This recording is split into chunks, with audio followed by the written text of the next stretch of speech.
The Sentinel is known to be reliable, fearless, disciplined, consistent, courageous, motivated, and skillful. So do what you feel passionate about. Take chances. All these qualities start from the mind. Your mind can be your worst enemy or your most powerful weapon. The world becomes your library to help you become better at your craft. Is this the dagger? Learn how to achieve greatness and tap into the Sentinel mindset. This episode is brought to you by The Arena. The Arena focuses on helping law enforcement and security professionals achieve their ultimate work experience, curriculum, and fitness goals. Visit thearenatoronto.com. So, good morning, everybody. Yes. Good morning. And today is a very special day, as always. First of all, before we get to our wonderful guest, we got Miguel Anthony live. The intern. The intern now. The new intern. The new intern. The new intern in the house. And Miguel, do your thing, man. I want to see you do your thing right now. This is actually your cue. I want to see you do this. We're joking. He's not a new intern. We're doing a test right now. Yeah, he's coming on just to see if he's got the chops. This is his audition, everybody. Yeah. Sometimes in life you got to take a few steps back to take a giant leap forward. Exactly. You're So I don't mind downgrading to being an intern. So look, I have no problem with it. I mean, he hasn't even touched the Zoom Oh shoot! section one time. Oh sorry. it's all good. You start toggling. There we go. Yeah, nice. Okay. Do you know which I one think it I is? got it now. Are they labeled for you? No, but I'll figure it out as I go. Okay, that's good. Yeah. So I'm here figuring out how to toggle. Okay, so I'll do it for him. Ladies and gentlemen, I want to introduce somebody today that, I'm very much looking forward to this. We got Dale Swift in the house. Dale Swift. You wanted me to introduce him? I did. Oh, I thought you wanted to introduce me. No. I thought you wanted me to tell about me. Oh, share the cookies, man. No, we share saw the you. cookies. We already saw you in the share COVID the police. cookies. We saw you in the COVID police Wait a second. episode, right? You. Okay. Okay. Oh, you mean what we rehearsed? Yes. Okay, sorry. Okay. Yeah. So Dale. Okay. Just so you know, we rehearsed this a little bit. Yeah. I'm messing up. Yeah. So Who's Dale, Miguel? Who's Dale? Dale's my boy. Okay. Simply put, Dale's my boy. Okay. Dale's a great dude. He's a cop. Police officer. Nice. YDM, one time, whatever you want to call him. Hood cop, good cop. Hood cop. Hood cop. Okay. Hood cop, good cop. Okay. Like that. He's just on the names. I'm going to ask you because of the relationship. Do people still refer to like cops as like eating donuts and All the time. and So I got to, and bacon? Oh, it's bacon pig. Like, is that still a thing? You'll literally go into some neighborhoods, all you hear is They're still squealing. So we get a better squeal. They'll just have the mic. Yeah, Dale, move it. Bring you the can mic move it close to you. you. I gotta get used to this. Like bring it right up to you. Yeah. Okay. You know what? And Like lean back and just put your mic right like that so you can just chill. You know maybe what I mean? shift your Yeah. chair to the right a little. Yeah. That's your feedback. it You see right that right there? Yeah. Okay. Because we're on camera as And well. you can hear Perfect. me? Yes. All right, you want to hear my script? But you want to have the mic about 2 inches from your face because you have a nice voice, man. Okay. There you go. How about this? All There's right. a love, man. So they do. That's still a thing. Yeah, so Bacon, that's there still a is thing? not as much as before. Yeah. I would say, especially the neighborhoods I go into, I don't hear it as much unless they don't know me. But there's times where you would literally get out of your car and you'd hear, wow, and you'd be like, did you just? Is Is that how a pig sounds? Apparently, I don't know. Yeah. But, the oink oink is like, that's a TV version. The oink, no, it's a high squeal. Yeah, They it's a want you to squeal. hear it, right? Yeah. So, and you don't know where it's coming from. It could be coming from anywhere. Okay, Yeah. so let me finish the intro. So we just got sidetracked because of the pig comments. Okay.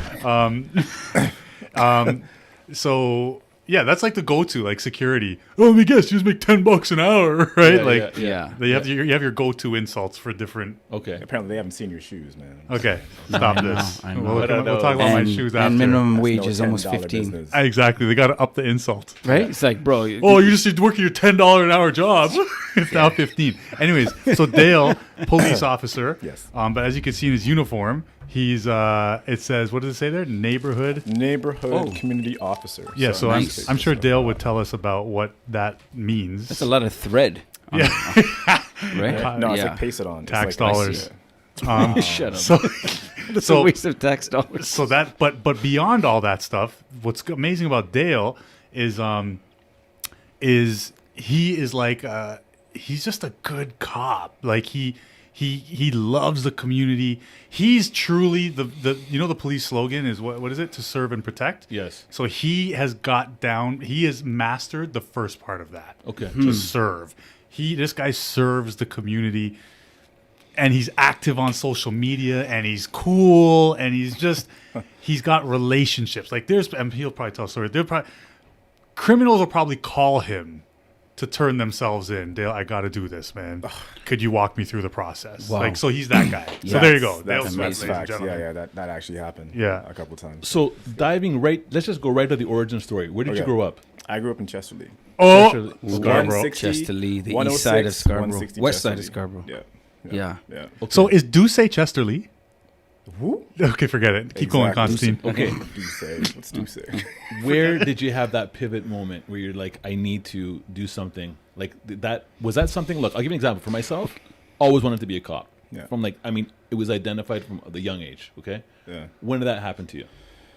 Honestly, like it's And let's- funny because in Chester Lee, it was funny because Yeah. We don't like cops. You knew it's it's ingrained in you. You don't talk to the cops. That's right. But Maybe it share a little bit about Chester, because when we say it, we know what that means to say that you're- Okay, so point. I grew up in Chester Lee around in the 90s, right? So, listen, when you're from Toronto housing, you know everything that's going on in Toronto housing. Yeah. You know who the major hitters are, you know who the drug dealers are, everything. You just know everything.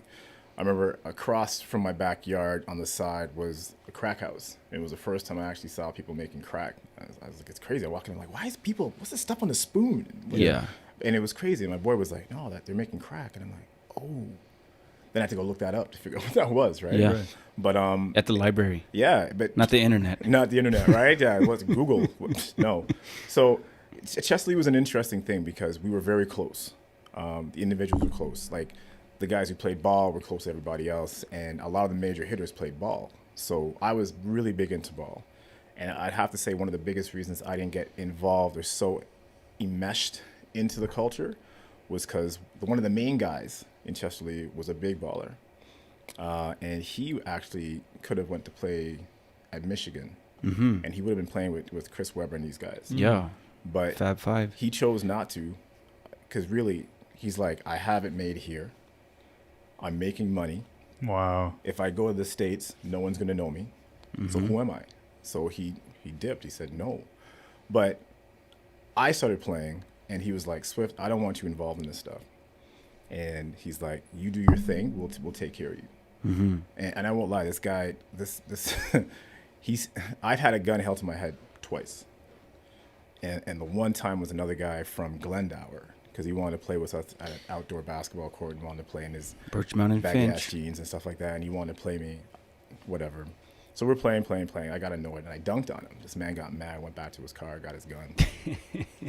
And I'm like 15, and I'm like, and he had it right to my head, and no word of a lie. I don't know who or what, or someone paged, because it wasn't cell phones. Someone paged our guy from Chester, and he came with a whole bunch of guys, and he walked up to this guy, and he's like, what are you doing?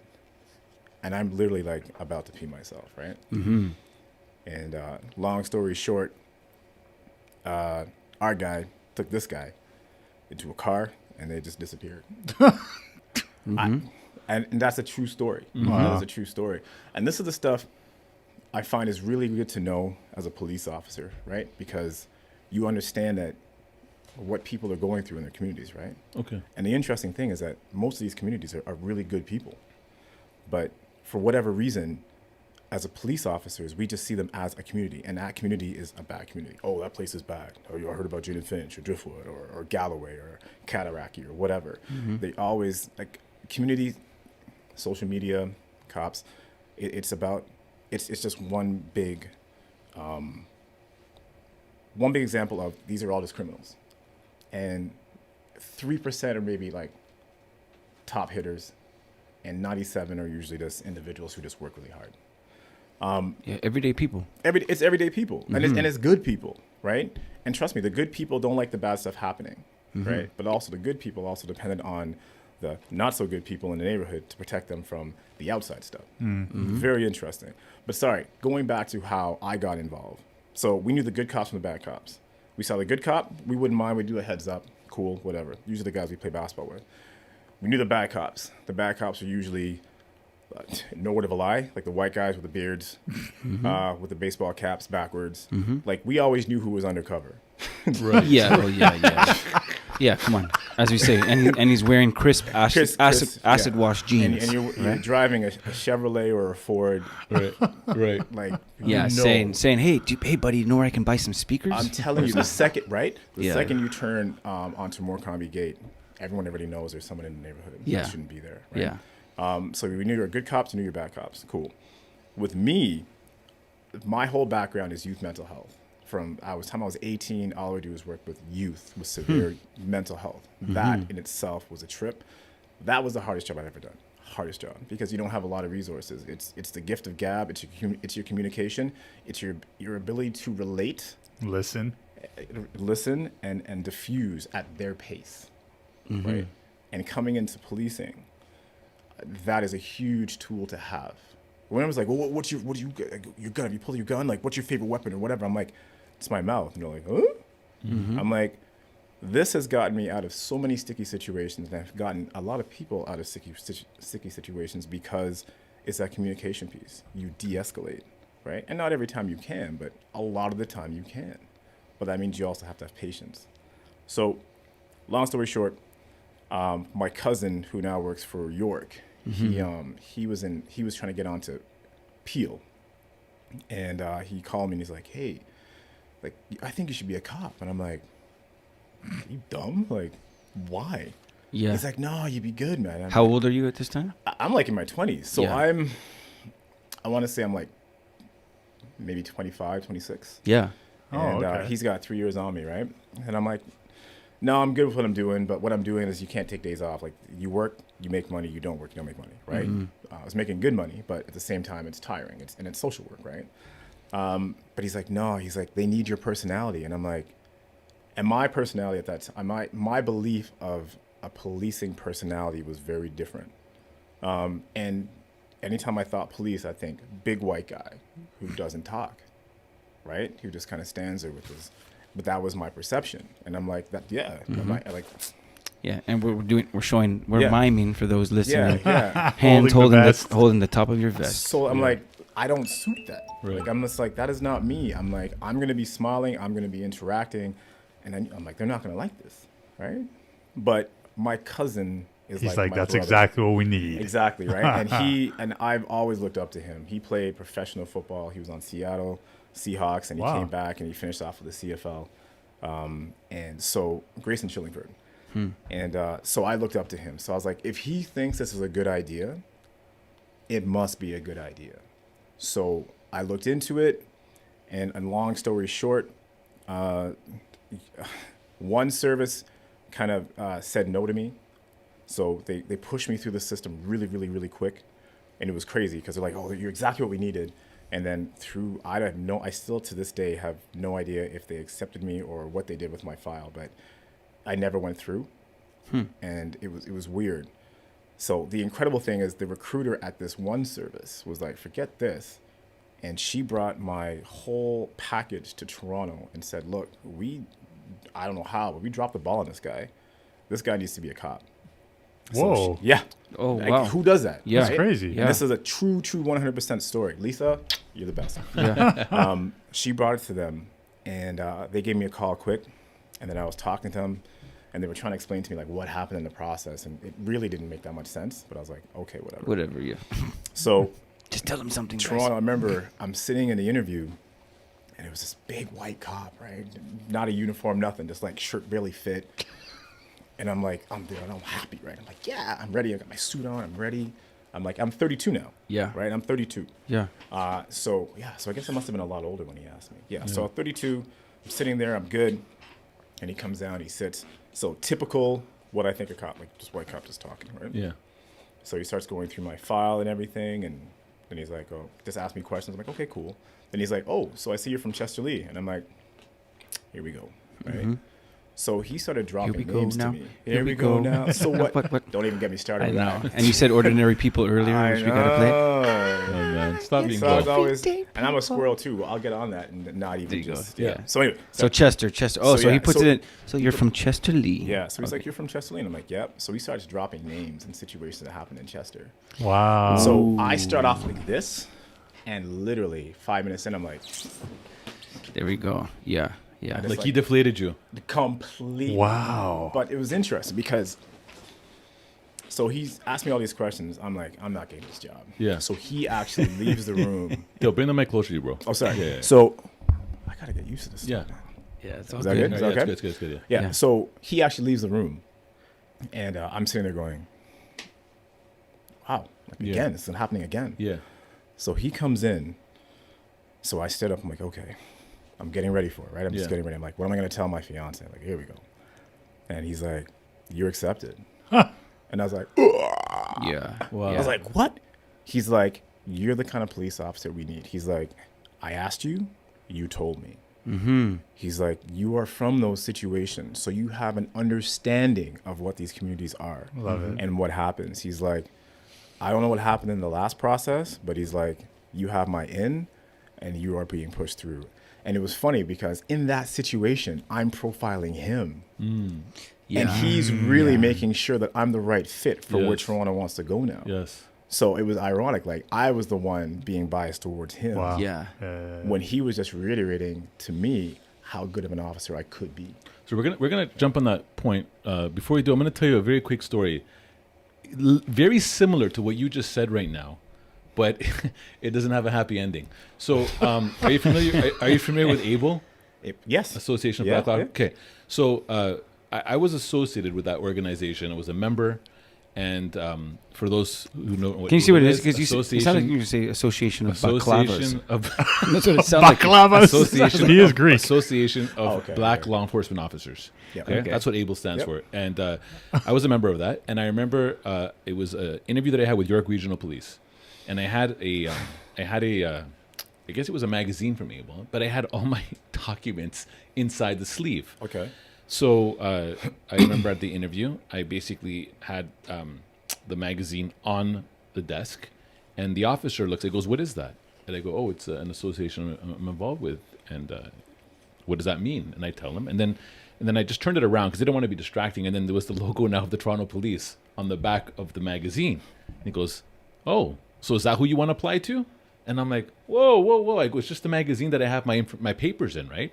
"Okay, no problem. So how often do you drink?" I'm like, I don't drink. I've never actually had alcohol before. Now, this is a very real thing. I did not have my first sip of alcohol to the age of 25. Okay, this is probably at 21 years old age right now. So he's like, "What do you mean you've never drank before?" And he slams his hand on the table. He goes, "You know what, man? This interview's done." And he ended it. That was the end of the interview. Whoa. It didn't go past that because he thought I was lying. You just thought you were just 'Cause- BSing him. because everybody drinks, right? So to me, that again, that was a very defining moment Yeah. about that. And I always thought, I know who I am as a person. I know what I bring to the table. I know what I can do, right? My path didn't ever get into the path of policing. I got into social work, kind of kicked in. That's where I started with the City of Toronto, and I did that for 17 years. Yeah. And then I ended up kind of just really kind of getting to the security industry. I say that because I see people every day come to us and say, man, their goals and aspirations are to be a police officer. And then I would put them into two categories. Category one are those people that absolutely have what it takes and they will represent very well in policing. And then you got the second category of people that you just know no matter what you do, man, you are just not police material, okay? I find always that people that have street smarts, I grew up in Flemington Park, okay? Okay, that's where I grew up. I find that a lot of people that don't walk with street smarts are the ones that are probably going to be cast in a very negative light in how they're going to deal with the situation, because they walk in with a lot of fear and misconception into a situation, right? They're like I mean, there's a whole other element we can just talk about that, but just kind of throw it back to you. When you're looking at the new hires of the police coming on board, right? And what would you say someone that wants to be a cop, what would you say you need to have this, or you're probably going to have a very hard time getting on? I always say it's communication. I'm like, look, I don't care how much you can bench. I don't care if you're part of gun clubs. I don't care. Like, you hear all this stuff. And, Right. and I'm just like, the community doesn't care about that. Right. Because I feel like when these individuals are coming on, they're looking to impress the police officers. And I'm like, no, you're supposed to impress your community, right? And I remember for me, it was a huge thing for me my biggest issue was, I hope I'm accepted into a culture I don't know. And I think being a non-white male going into policing, that's what you think about a lot. You're like, am I going to fit in with the boys club, with the stuff that I usually don't have a lot of similarities with? Like, it could be music, it could be the way you dress, it could be hobbies, whatever, right? Because sometimes it's so different. So you wonder, like, how am I going to fit in? And I almost quit my first year.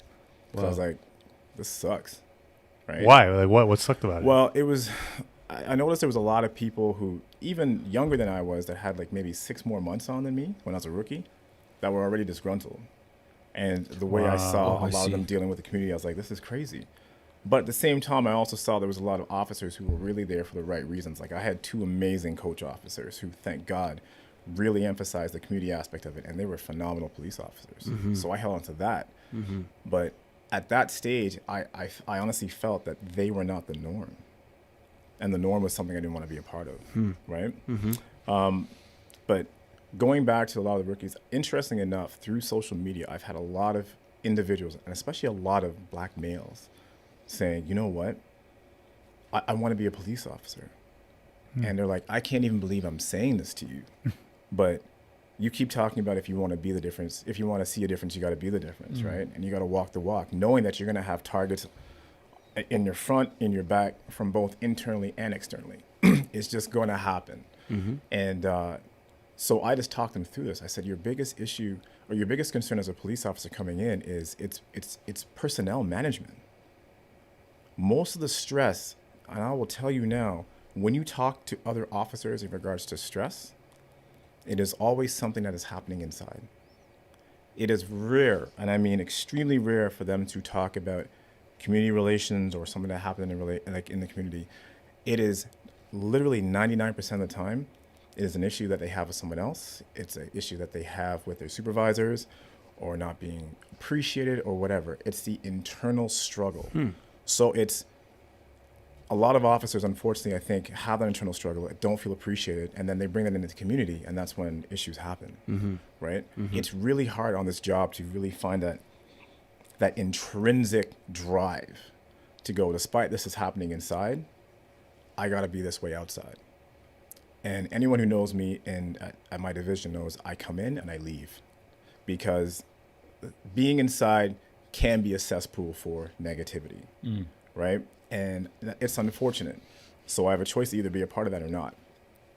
So I tell a lot of these young individuals, girls, females, various cultures, I'm like, look, it's personnel management, and you have to be able to communicate. Every officer you meet is going to have a different personality and a different ideology in regards to what policing should look like. I'm like, remember why we hired you. We hired you for your personality. That's crazy. And one of the hardest things to do when you get on the job is keep it. Keep who you are.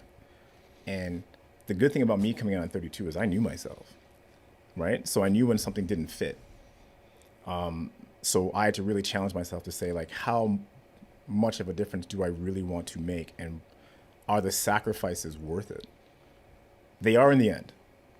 And it's real talk. I'm like, let me talk real talk with you. You're going to have people who want to get into your business, and you're going to have individuals who feel that they know you based on what someone else said in passing. So we are our own worst enemies 100%, because there are officers doing absolutely phenomenal stuff on this job. But it's usually other officers who want to put those officers down. Do you use fear to guide you on the job? Do I use fear to guide me on the job? Yeah, what I mean by that is, like, if somebody walks into a situation and they have zero fear, then they're probably not going to look out for that, thing that could be hiding, because they have zero fear. It doesn't matter if they jump out. They say you should always have a little bit of fear walking in situations, right? Always. And predominantly it being in this role, which is not usual, I typically work by myself. I just got a partner in the fall, and he's amazing. But you have to have that fear, and you also have that understanding of that community, right? So when you go into a community, you have to know it. But to know it, you have to be there, right? So when you come into it, you're like, okay, I shouldn't go there by myself. This is where I need to kind of stay away from. This is who I can talk to. This is who I shouldn't talk to. This is where I should keep my car. It's respecting the dynamics of the community, right? Because I'm a guest. I do not walk into a community saying like, oh, I'm a cop, and blah, blah, blah, and you have to listen to me. They're like, who are you? Yes. We don't care who you are. You literally have no meaning in our lives right now. And I think a lot of cops walk in with that feeling. And I'm like, you can't. You have to legitimately humble yourself. You don't have to like or agree with some of the people that you interact with. But understand there's going to be resistance just based on how they see us. Well, look at the model of police forces: to serve and protect, right? Yep. I mean, look, we talk about leadership all the time. What does it mean to be a leader? The true identification of a leader is someone that serves others. I'm here to serve you. Yeah. That's what leadership is. Yeah. And if you look at policing, I think when sometimes people just like to say nice statements, but to serve and protect, you truly are serving the community. But I hear what you're saying. Sometimes it's almost reversed. Yeah. Where we're not serving here. Like you're kind of like, look, I'm not going to say this. Somebody we had on the show, actually, I can't say this. I got to stop right now. If I say it, I'm going to say it. But anyways, it's the perception, right? It comes down to the perception. So Dale, can you talk about tell us more about your Neighborhood officer program? yeah, what that is? So how I see it, and I believe this is the ideology, is it's you have an officer who is integrated into a community. So they're not there to just investigate and gather information, but they're literally trying to learn about their community so they can bring it back to the other individuals on the service and be a voice for the community, but also empower them. Because you want to work with a community where you can make them feel empowered. I don't want to be the overseer. You want to be a community partner. There's no point in us being an overseer, right? And I think when you're a community officer, when you're a neighborhood officer, you are in there talking to anyone, despite what their reaction is to you. And with me going into areas like Spareways, Brahms, anywhere, and I'd be like, hey, what's up? And they'd be like, whatever, man. Like, who are you?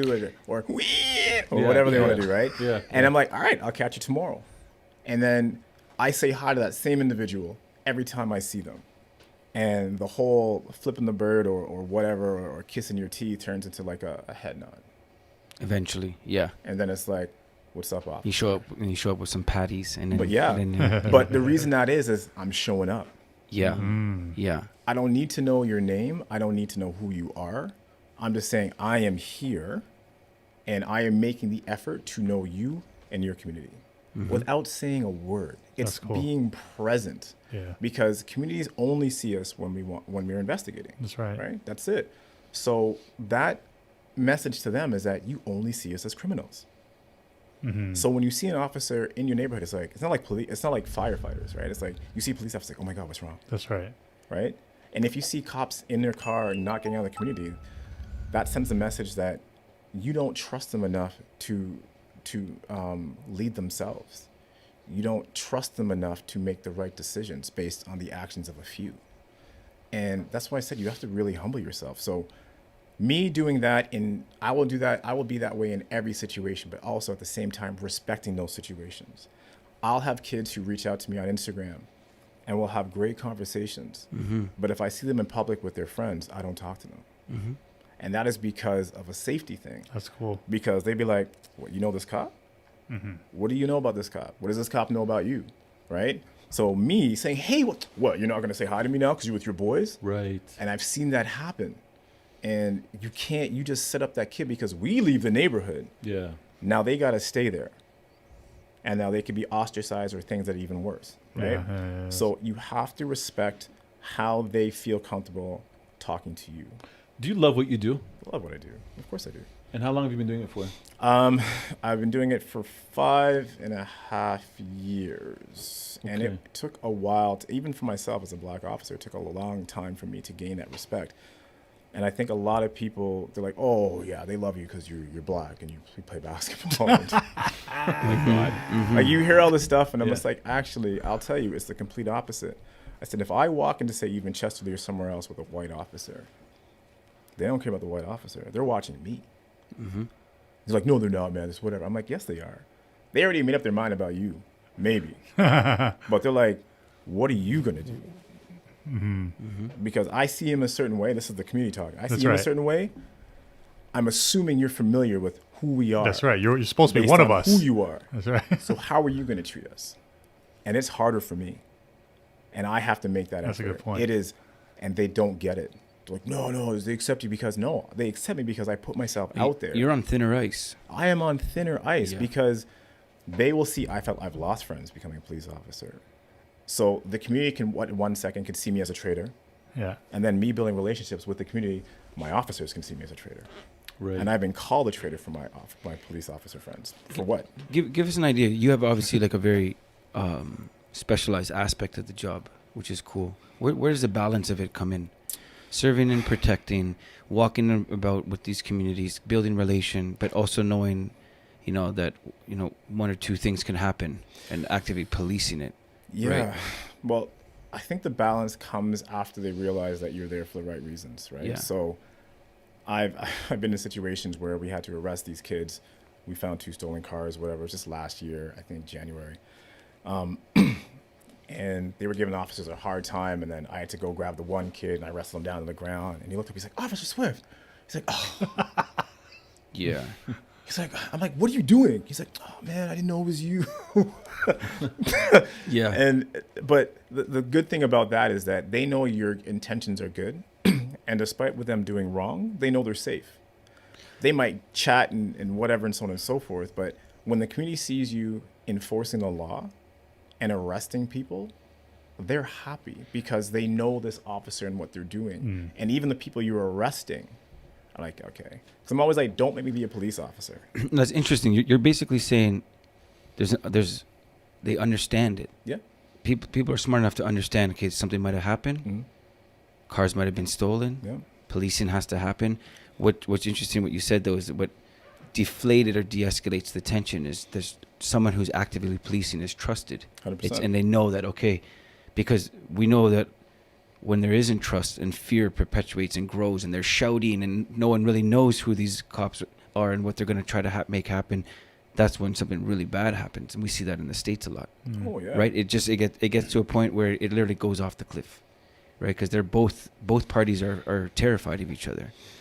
Right? It is. And I find, and it's funny because everyone, I think, well, no, not everyone. I think a lot of police officers think I just go into communities and just smile and laugh and do Instagram. And I'm like, Instagram is... Yeah, and show them heel and toe from the 90s. I'm like, right? Instagram is like 5 to 10% maybe of what I do. And I'm like, and the Instagram is not for you old ass people or whoever it is who can't appreciate it. It is for the youth because this is how they communicate. That's how they communicate, yeah. Not every youth has a phone, but guaranteed every youth can find some free Wi-Fi, right? Yeah. Oh, yeah. So That's through Instagram, through whatever, I got off Facebook because that was more for the adults, and the kids are like, we want to keep in contact, but we don't use Facebook because our parents use Facebook. Yeah. That's right. Yeah. That's So right. it's Isn't that been- crazy? So are Yeah. you TikToking now too? I'm TikToking. Yeah, there you go. And the great thing is the interaction with the youth is great, but obviously there are more old school officers who just don't understand how impactful this is with the youth, because that is who we're trying to reach. And you play ball, you said, right? I play ball, and if you see some of the posts that we have, if you see the genuine interaction of myself with these guys through a basketball program I usually run on Tuesdays, you'd be like, this guy's not a cop. Are you able to push out where you advertise what you do on Tuesdays, like from what people want to become part of that? Oh, yeah. And the thing about that is they know it's a safe place. The only rule is I'm like, don't make me be a police officer. They get it, right? No weapons, no whatever, no disrespect. I love that. Don't make me be a police Yeah, officer. that's all I say to them. And I'm like, you manage yourself. You guys are Ooh, grown-ass that's good. men. Yeah. That's good. You guys are grown-ass men, figure it out. Like, they'll get into fights on the court. They're like, Swift. I'm like, you're a grown-ass man. Like, what do you want me to do? Yeah. Like, Yeah. use your words. Right? Use your words. So the great thing about these interactions is everyone sees, oh, you just play basketball. I'm like, no. It's like, it's a safe place for these kids. These kids don't have to tell me their name. They usually know that they use their street names or whatever. I Yeah. don't need to know your name. I just need to know this is, I know if you're here, you're safe, right? So when these games are happening on the court, I'm on the side talking to kids about their situations. Yeah. They're reaching out to me in ways that you would never think these kids are going through the certain things that they are. Can you share a story? You probably have a lot of them. Share a story about how you just being proactive, because you're talking kind of like proactive policing, just being present, being there, being someone who's in their ear Trust. when they're not in cuffs. This is when you're hooping. Yeah. So give us an idea of through that osmosis of that time together that a kid said to you, I would have, but because you know, I could sit Probably here a for ton. like I was gonna yeah, say, yeah. 10 hours plus straight. yeah, I can give you one straight story, because it's the interesting thing too is with policing, to be an effective police officer or to have an effective investigation, you have to have community support. So interesting. if you do not have that relationship with the community, your investigations are so much harder. Why? Because no one's telling you anything. no one trusts you. But literally, just really quickly, in the last 3 years, I've solved 2 homicides based on the fact that one person called me and they turned themselves in, and the other one I knew the person, but I also not only did I know the shooter, I was close to his family. So, and I also knew the victim because the victim was best friends with a kid I was working with at another school. So it's not you go do this case and it's all done and you're like, yeah, great job with policing. Yeah, It kind of sucks. Like, you Yeah. know you got to say something because you know who this person is. You got to do something. But then I have the suspect's father calling me drunk, crying oh man, about his son, and he knows I know his son. And then I go to school and I talk to the kid who's the victim was his best friend, and he's breaking down. So I'm involved in both Very sides, tough. right? And that's the thing. Like, being a part of the community, I've been a part of multiple investigations. It's ongoing, but people don't know that because I don't advertise that. But nor do I feel like I need to. Like, if you want to feel like I do nothing, so be it. What are you doing? But in regards to these kids, okay, there's one. So this kid came to the program probably 2 years ago, and he wanted nothing to do with me. And some of the kids I knew brought him. And I'm like, hey, what's up? He's like, and he was loud. He just wanted to play. Just, you could tell he was going through stuff because he would just get angry like that, right? And he thought he was a baller. He's one of those guys who thinks he's a baller, but he's not really a baller. yeah, And then gets frustrated. But it was interesting because, and so he was coming to the program on Tuesday all the time, and I would try my best just to kind of interact with this guy, right? One day I heard him in the corner talking about he's into photography. And I'm like, what? there it is. And I'm like, yo, you're into photography? And he's like, yeah. Right? And I'm like, do you mind if I see some of your stuff? And he's like, okay. So then he opened up his Instagram account and he was showing me all the pictures he took. And this kid is talented. yeah, Talented. So I start talking about his pictures and I'm like, do you mind if I follow you on Instagram so I can see your different stuff? And he's like, yeah. He's like, sure. And he's looking at his boys and they're like, nah, man, this is normal. Like, like, this is Swift, right? This is who he is. He's not going to go through your Instagram to look for stuff to get you in trouble. Like, if he's interested, he's interested. So that bridged the gap between us. Somehow we started talking on times when he was off about how his dad was deported for murder. And he has a very dysfunctional relationship with his mom. So we started talking. So I started talking about my background. Like, I grew up in a very abusive home. I had to move out when I was 17 because my mom had some mental health stuff going on, and the abuse was unreal. So he would tell me stories in regards to what was the situation with him and his mom, and then I would share stories with him too. And the one thing about youth that you have to do is if you want them to open up, you have to be vulnerable yourself.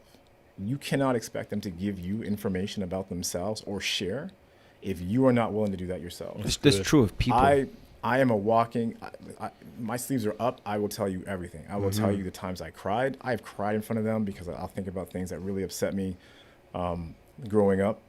And I'm just real with them. And I always talk to them about strength and vulnerability. I'm like, you can, because it's ironic. Like, you're like, oh, I'm tough. I can deal with it, whatever. You go drinking, you do whatever, you're destructive. And that to you is strength.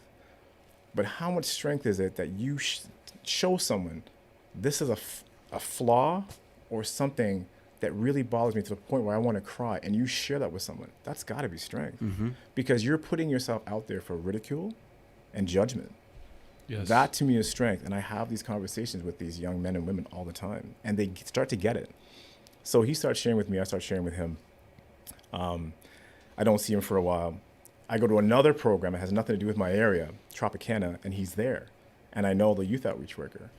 And I'm like, oh my God, so-and-so, you work here? He's like, yeah. He's like, Swift, what are you doing here? And I'm like, because I know him, and like, 6 degrees of separation, blah, blah, blah, blah, whatever, right? We have a further conversation. This kid disappears again. He gets, I get a call from one of the youth workers. He gets arrested because his mom pretty much set him up, like threw stuff at him. He came back to the house to check on his little brother. Mom was there. She was upset that he didn't have food there. So she starts yelling at him, throwing stuff at him. And before he left, he punches the door and makes a hole. She calls police. He's on conditions already. He gets arrested again, right? So I don't start seeing this kid. They let him go. He's trying really, really hard to find a job, but he doesn't have a phone, right? And I have no communication with this kid still, right? So I'm like, I don't know what happened to this kid. So he goes to a pawn shop. He goes to get a phone. The guy tells him the price, and he just dips with the phone. Yeah. Right? And the funny thing I told him was like, if you needed a phone, man, I would have got you a phone. Right. But I don't care if I got to put my own money, right? So one of the officers calls me because he says my name. And I'm like, no, this kid is good. He's just been through a lot. And I'll tell you now, he's trying to get jobs. So that's why he needs the phone. So he gave the phone back. I think they dropped the charges. It took a while, but they dropped the charges. And I told this kid, I was like, look, put me down as a reference. I tell these kids to put me down as a reference all the time. I said, but don't make me look stupid. If you're putting me down as a reference, you better commit to what you say you're doing. Because a lot of these kids want to get jobs, but they have no one to represent Nobody, them. yeah. No one. Yeah. So I couldn't even tell you how many job applications or co-op stuff that I'm involved with, unbeknownst to myself, because I'm just saying, kids, just use my name, right? So this kid living back and forth through community centers, whatever, not community centers, shelters and stuff like that, minimal interaction with him. Then he calls me out of the blue, and this is near Christmas 2 years ago, and he's like, I'm looking for a place. Like, he calls me at home. So I'm at home with my kid and my wife and whatever. And he's like, I'm having a problem finding a place. No one wants to give me a place because I'm a young black male. And he's like, I don't think they feel comfortable with me living in their basement. I have no references. I have nothing. I just got a job. Like, can you help me out? So I was like, how about this? You can use me as a reference, but I'm going to say I'm your uncle. So I went to, all right? So I went to one showing with him with this lady, and he liked the place. She liked the fact that his relative was an officer, and she gave it to him at a price that he could work with. And I had a TV at my place. I brought the TV for him, so he had a Sony TV, so he could kind of set up and stuff like that. And he was good. And this is just before Christmas, and this kid has no family. He can't go home. He's got nothing. I remember it was snowing, and I was like, "Are you hungry?" He's like, "Man, I'm so hungry, boss." So we go to Popeyes, and I'm like, "Order whatever you want." So he orders whatever he wants. He's feeling good now because he's got a place to go. He's got to pick up some of the stuff from this other shelter. And before he goes, I give him an envelope. And I'm like, this is a Christmas gift.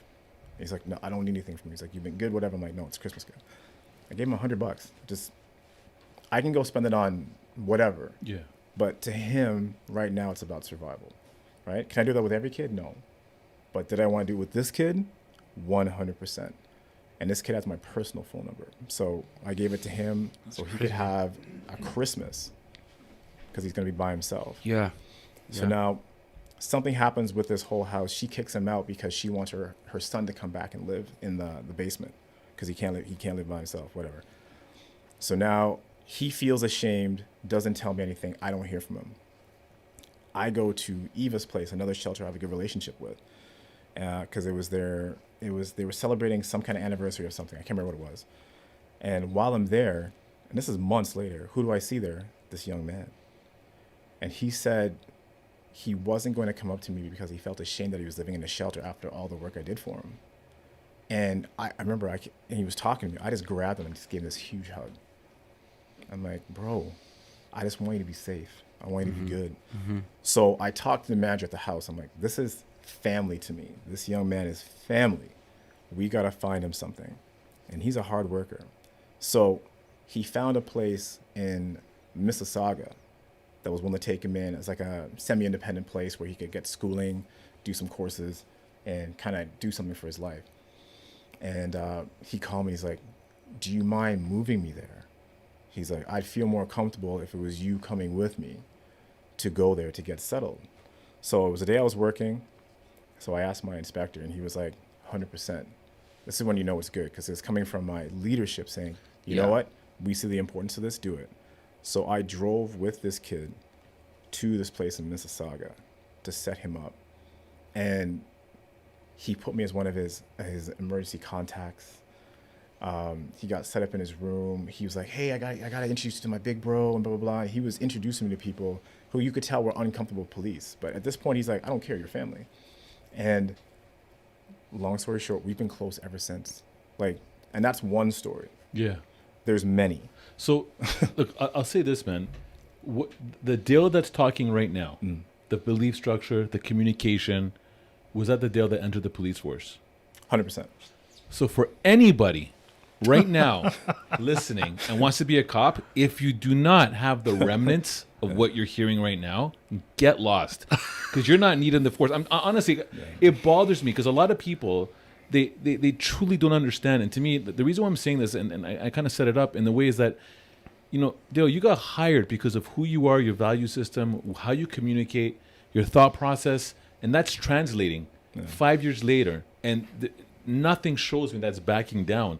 And then, you know, we have so many people that we talk to that just feel they're entitled and they're God's gift to the world, and because of how much they bench and all this stuff, and they get it all wrong. And I mean, and then sometimes the sad thing is that those people actually do get on the police force. I don't know how the hell that happens. Yeah. But the bottom line is, I think it's so important that people just, when they hear this and they capture the essence of what you do, like we're not telling people to go and find a troubled individual and then change their life. That's your natural goodness. This is okay? it. Yeah, This is amazing, man, and I commend you for that. And I think more police officers, you know, even that are listening to this, it's good just to connect with that, because if you really fall back to what the start of this is, it was to serve. Yes.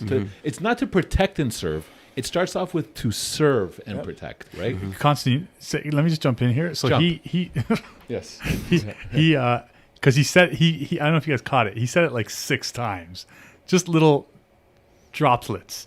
He goes, you know, and they say I'm not doing enough, and you know, so be careful with that question coming up. No, I'm just like I have a feeling. Okay, so you're an Instagram model.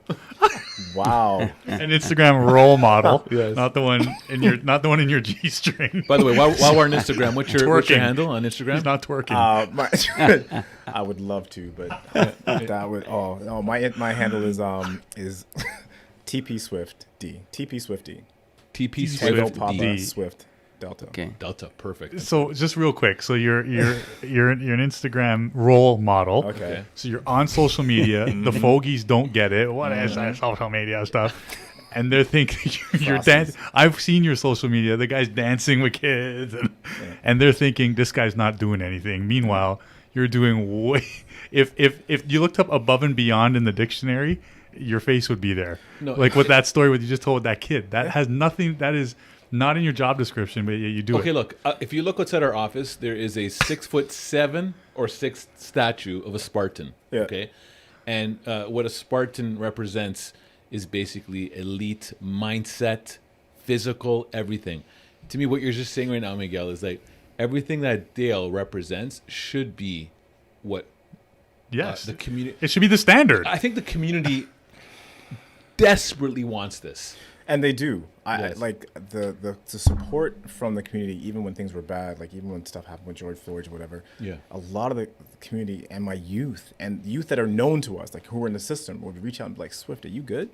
Like, how are you?" Wow. That to me, because cops are getting such a bad rap. Wow. I was getting this from kids who have had negative interaction with cops, and they'd be reaching out, going, "Swift, are you we're just good? checking in. Are you good?" That's crazy. Come on. And that's cool, man. And the thing people have to understand is like, yes, I'm in a particular role. It gives me a lot of time to be in the community, but a lot of my work is actually done after I finish. My phone doesn't stop. Right, I bet. And even when I was patrolling on general patrol, everyone's like, "Yeah, but you're in a position where you can do that." I'm like, instead of sitting in your car on patrol waiting for the next call, or you go kind of chill with your boys and stuff like that, just talking, just walk through community, say hello, say what's up, just make yourself available, connect. Like, that's what we did. And my supervisors made sure I was always with partners who felt the same. So I was doing this before this role was there. because we Did they need just to do create that. this role? Is it a new role? No, No, sorry. it's been through the process in the last, I'd say, 6-7 years. You just weren't in that role. No, You just, no, but no. you were doing it anyways. Yeah, Gotcha. so it was something that I knew we needed to do. I'm like, I know you need to connect with the community. I think when a lot of people come on, they think about like, where do they want to go? You know, I want to get promoted, or I want to do that job that's sexy. I want to have that sexy arrest, and it's like everything is self-motivated for yourself. Self-serving. It's the, very It's the self-serving. authority of the badge. And everyone's like, being oh, respected. you're doing all this stuff, and you know all the command and chiefs and all this stuff because you're looking to get promoted. I'm like, I am actually not looking to get promoted. I'm just Yeah. doing this now because I know it's needed. So you catch a lot of hate. You catch a Oh, lot of hate within internally. What? Yes, yeah, I do. Wow. I do, and to the point where I've had to really figure out. I've had great conversations. That's when you know you're doing the job, man. 100%. That's And when you know. and when that hate is coming, I explain this to youth as well. Say thank you. I say because nothing worthwhile has come without resistance. And sacrifice. Pause. Period. Yeah. That's it. Yeah. Right. Yeah. So I'm like, when you're hating on me, I always respond respectfully. And I just let the crazy, community though. members go after you. Yeah, They just yeah. go and they rip these guys apart. That's Or- crazy, man. or other cops, because there's a lot more cops like me than are shown, and that's 100% true. That get it in whatever role, and it could be investigative, it could be on the road, whatever, and they do this stuff, but we just don't promote that. We talk about the tons of arrests we got, or the dope seizure or the gun seizure, while you have cops who are de-escalating stuff and getting kids out of gangs or No. human trafficking on a regular. It's because actually a they're putting good that point. hour. That's not because it's not a headliner, right? I mean, that's, you know, you just say I'm not a raid, headliner. Yep. you know, 100 guns, 70 arrests. Like, okay, and that's the extent of policing. That's the And that's emphasis it. of it. And that's what versus people the think it guy is. who's there every day. Every day. Yeah, these are 15 young men who all admit they would have gone into a criminal lifestyle, Yeah. but through, you know, The relationship. The relationship. And the And I don't care about the mentorship. accolades. Like, I don't care about it. I've gotten awards for TPS, but I've also gotten awards in the community. Yeah. Right? So Sick. that's where the balance is. And I don't even care for that. It's just, this is just who I am. I know there's going to be people who are resistant, but it's what's needed now. we hope we see the shift because it's like two legs, right? You need both to serve and protect. They work in tandem. I think it's just which is going to be the leading leg. It just Right? takes work. It Yeah. takes work. You've got to, and the Yeah. thing with communities, you got to put yourself out there first. You can't expect the community to put themselves out and say, okay, we'll give you a chance, and you know, we'll extend the olive branch. No, we have to do that because we have to show them Yes. something different. Yeah. We have to show them that we view them as something different, not as. gotta break the stigma. You got to break the stigma. But that's up to us. Yeah. That's up But to we're you. so That's right. concerned about like what other people or officers think about how we interact with that. It's like, oh, you're gonna go flip burgers and blah blah blah. I'm like, are you dumb? I don't think I It's all- flipped a burger. Yeah. I'm just like, But is that taken at face Yeah. value, man? That's I all. flipped someone's personality. Right. I Yeah. flipped their life Yeah. choices. Come Yeah. on now. But that's the thing you don't hear about. So. Yeah. And you I- might I'm an teach easy teach a target. kid a gangster boogie dance on the 100%, right? right? But it's you might, But you might. But you know what I'm this saying? is this would keep them from, you know, Yeah. considering criminality. Yeah. Yo, so that's amazing. It sucks that people hate on Yeah, you, but it's you know what? expected. It happens. It's in any field. Yo, You why have is to this guy? expect that. This guy's sucking up. This guy's whatever. Yeah. Yep. This could be a can of worms, but let's keep it quick Okay. if you can. Okay. Black Lives Matter. Okay. That whole movement, not the movement, like what Yeah. happened, like George Floyd. So when you, because you touched on it, you said Yeah. guys were calling you, saying you good. So Yeah. when that stuff happened, were you like on guard? Were you like, It was so many things. So I was off when this whole thing happened with George Floyd, right? And I had a youth. Ironically, it was a youth from the West, and I connected with a few months ago. That anti-cop. He reached out to me, and he showed me the video, and he's like, Swift, can you speak on this? Like, what is this? And he showed me the video, and I was like, there's no way I'm watching this. This Oh, has my to- I'm like, goodness. this is. I know. You are literally watching a slow execution. I don't care if he was committing fraud. I don't care. Like, there's certain things that we have to do. Not only do we have to protect the community, but we also have to protect the people that we're arresting, right? Despite how you may feel about them. they're human. Trust me, there are people I've arrested where I just literally just want to headbutt their nose, Yeah. right? Yeah. And just, you can't do that. You Yeah. take this job, you can't pick and choose when you're going to be a cop and when you want to be a criminal, right? Yeah, it's true. So Jeez. you see the situation, and then I thought to myself, all right, I'm going back into shift soon, so I'm gonna put on my uniform and discuss as a cop. And then I was thinking to myself, I'm like, no, I'm going to address this first and foremost as a black male who is a cop. And so I sent out a 10-minute video. I didn't ask for permission. I didn't ask TPS if it was a good idea. I know it should have been done, so I did it. And Wow. if something came out of it or someone was upset about it, so be it. I'll deal with it, right? But it's something that needed to be said. So I did this 10-minute video, and really at the end of it, the whole aspect of it was just we just need to be better versions of ourselves, not just police officers but community members as well. We got to be better. And then from that, the whole kneeling thing, people accept, like, you know, people say I don't like to kneel for their various reasons. I'm like, okay, cool. And I'm like, I have no problem kneeling because I have an ideology in regards to what it means, right? Some people are like, well, no, I don't want to kneel because it's like I'm kneeling on his neck again. I'm like, that's cool. Like, you shouldn't be put in a spot where you should or shouldn't be doing something. There were a lot of officers who felt like they were being targeted. There was a lot of officers who didn't like the fact that the chief and the command had kneeled, and I know they got a lot of flack from that from a lot of officers, but they did, and I actually think they should have did that just based on what was going on, just to show that you were with us. Forget the kneeling part and people yelling and screaming and whatever. For me, that was just saying, despite what's going on and despite how you feel about me, we got your back. That's right. That's all it was. It's That's an what I said. opportunity, Right. To 100%. Yes. But a lot of officers saw it as a way of we looked weak. Like, how are you doing that? And this is the one thing I'll agree with. If someone is yelling at me, telling me to kneel, I'm not going to kneel. I'm stubborn. I am not kneeling because you tell me to. Exactly. I am kneeling or doing whatever I need to do because I know it's the right thing to do. That's right. Yes. Right? Yes. And in that aspect, I thought it was a good, because I'm telling you now, I think if they didn't, we'd have riots. So Yeah. I think despite what other people thought, that action actually helped the city begin its healing. And and I had, oh my gosh, I had so many youth reaching out to me that were so angry. My phone didn't stop. Just about breaking it down, like how I felt, how they felt, how angry they felt. And it just kept going on and on and on. And then there was one situation. Did I tell you about this with the picture thing? No. Oh my goodness. So I don't know how much time we have, but I'll try to make it short. I was asked to go down to the Black Lives Matter parade. Not parade, like a protest. Yes. And it was nigger cop this, it was blah, blah, blah, traitor this, whatever, so on and so forth, from the community, which I expected.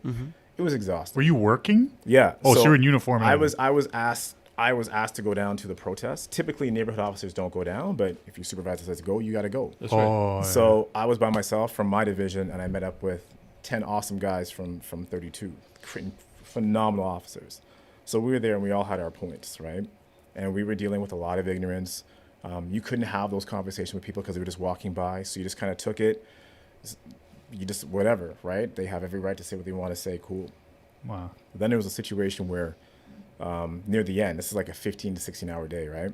And we're at Bay and Dundas. It's scorching hot. And there was this one kid who came up in front of my SUV that was placed on the road, and just a whole bunch of hateful stuff and just whatever. And I was like, forget this. I'm like, I'm gonna have a conversation with this kid because he's right here. So we start the conversation. It starts off really bad. Like him and his friends just yelling, screaming, blah, blah, blah. I'm just listening. I don't change my whatever. I don't look angry. I'm letting them vent.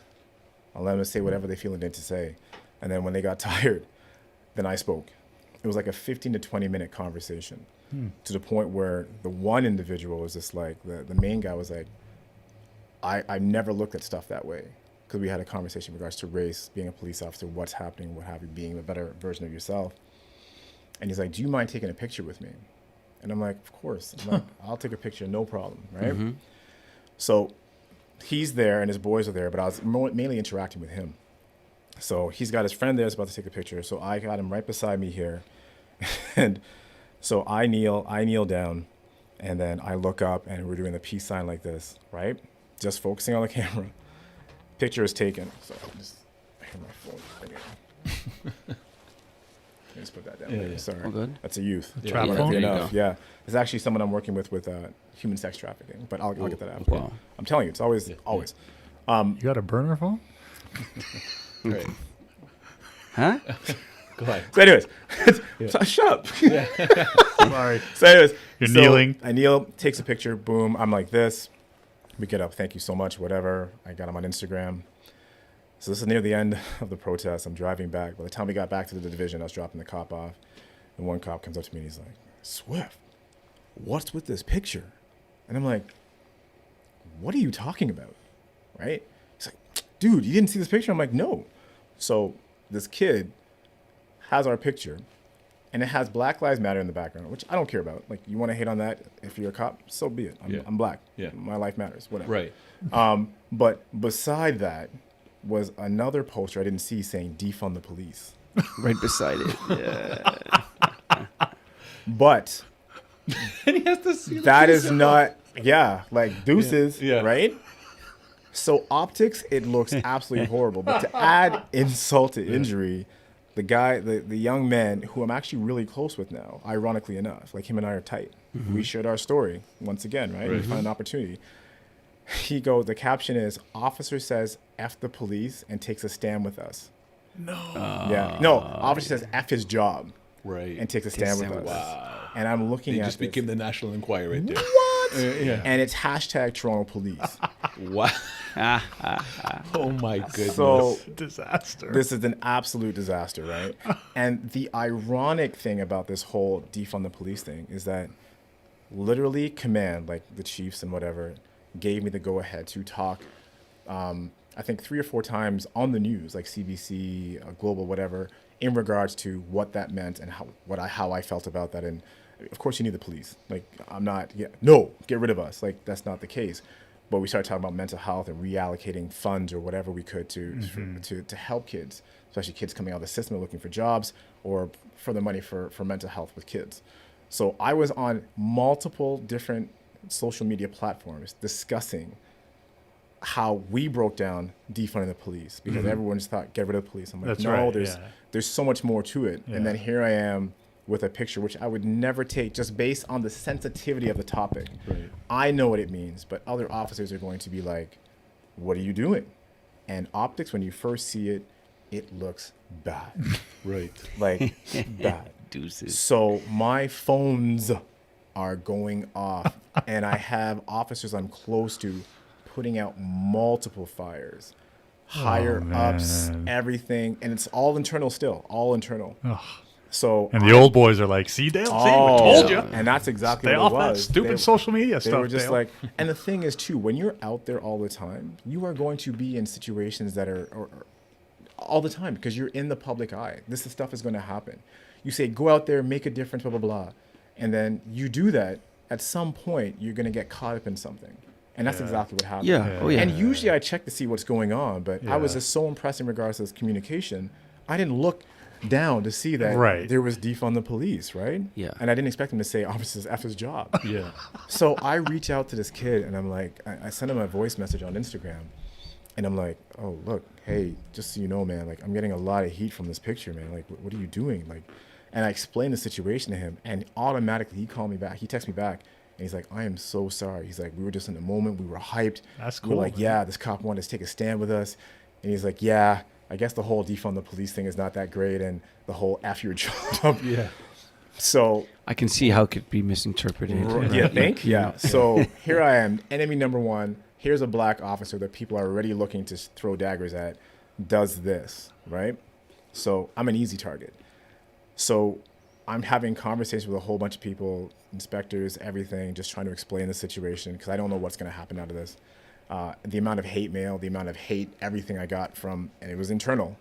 This was all cops. All cops, okay? It was crazy. So he changed the caption to saying, first he said, cop, show support by taking a knee with us. That wasn't enough, right? Because that picture's still up. So I'm going to call him back because people are still raving about it. And when I went to go talk to him, he actually took the whole thing down. So before it went viral or before it went whatever, he took it down and he apologized. And from that day, I still talk to this kid. That's because awesome. the ironic that's thing cool. is that despite him being the one to put it up, he was literally the most mature about this whole He had- situation. Crazy. Yeah. Like, Wow. And he is a young man who was Yes. whatever, right? And He had the out of respect for integrity me, to- yeah, 100%. yeah, to Because he take could have it been down. like, Forget this Whatever, is man. Yeah. gold. Exactly, What? Like, exactly. Yes. Deuces, but he Exactly. didn't. He's like, you know what? That wasn't my intention. Yeah. Despite what my friends did with the sign, Yes. that was not my intention. Whatever, took it down. Heat after that. Yeah. But the great thing out of that Wow. was that I had uncomfortable conversations with a lot of officers saying like, look, Swift, this looks bad. Explain this. And then great conversations had because they wanted to find out what From was it. going on. Yeah. And they would say like, look, we have a lot of guys and girls like saying, no, Swift he was just on TV talking about this stuff. Like he doesn't believe in this stuff. Like just, you got to hear him out without throwing that hate so quick because, but the environment at that time was also very heated. Yes. Yeah. Right. So this was just like the straw that The broke the climate. camel's Temperature's right? rising. Temperature's So- rising. And there I am, right in the forefront of it, right? So, There it is again. great conversations, relationships lost, but relationships built. Yeah. Yeah. I loved how cops I didn't know reached out to me, and we had great conversations. The ones who didn't, who just wanted to hate, I don't care about. Right. Yeah, what are you gonna do? Because who are you? It's Like, all you good. know what I mean? It's all good. But that caused a lot of stress because I went into work not really knowing who was okay with me and who wasn't. Right. Look, I Right. guess the hope is that your progressive style, that it starts to catch on, and that some of the, the old stock, that kind of thinking, right? Yeah. You know, we talk about it, an old The wineskin. double chin. The ones with the double chins. That's I'm quoting that guy, you know. I call that- them Frosties. Yeah, the That's another Frosties. story. But that eventually that slowly starts to become extinct. Hopefully that's how we used to do it in the 80s and the Yeah. 90s and early 2000. But there's there's this guy George Floyd, and his death meant this, and we started to look in deeper and started these conversations that never were had before started to happen, and good people that were doing things and that's why I just want to commend you for what you're doing. In a way, it's like a breadcrumb trail that eventually someone will ask, hey, what have you been up to?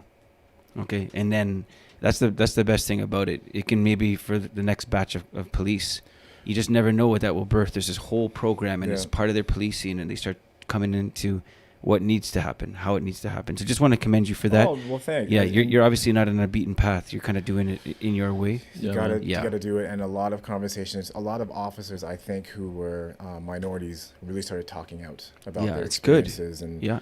like, you'd always hear like you had like 4 officers from York come out. I don't know if you saw that YouTube thing, but I can send it to you guys, where they talked about the racism that they faced and are still facing in their service. That took a lot of courage. Yeah. Because Speak up. a lot of things, like when you have the old boys group or whatever it is, Yeah.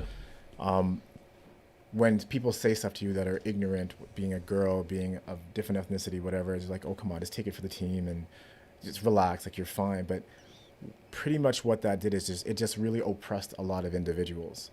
But those individuals did that because if they didn't, you might win the war there and bring it up and get someone disciplined, but policing's a very finicky thing where that situation where you stand up for yourself can ruin your career and you're going to be stuck doing something you don't want to do. Right. Yeah. So a lot of these officers Shunned. just completely shunned, right? Yeah. It doesn't matter how good you are, doesn't matter whatever. Like if you upset someone and you brought something to their attention, which should have been brought to attention, and someone didn't like it who was higher up, you kind of disappear. Hopefully it works out, and that it actually the influences others. If it doesn't work out, you can always come into private security. So you always have a family here, Oh, Dale. I appreciate it. Yeah. Constantine, I'm sure you'll put him Yes. right up the ranks. Yes. Yes. Dale, would you come back? We always have donuts here. Would you come back? Wow. It's gotta be players though, man. Listen, we gotta cut. We'll be here all day. Okay. Yeah. Would you come back? I would definitely come. Okay. 100%. We gotta- Okay. because I'm Been a sure breath of fresh air. TPS. How do you follow you? TP Swifty. TP Swifty. And to any youth out there, it's a public thing too, so don't worry about following it. Like you can just send me DMs. I will get back to you 100% if you're a youth. And I just really want to give a shout out to a lot of the officers who are really trying to make that difference despite the ignorance that's around them. Amazing. It's not easy, but the more of you that are out there doing that stuff, the less the ignorance will impact us in the community. So Yeah, thank you beautiful. guys and Well girls so said. much. Thank you. Yeah. Well said. Amazing. That's it. That's it. All right. That's it, man. Dale Swift. Thanks, everybody. Dale Swift. Take care. All right. Peace. This podcast is brought to you by Executive Protection Lifestyle Canada. Make sure to drop by next week and don't forget to subscribe.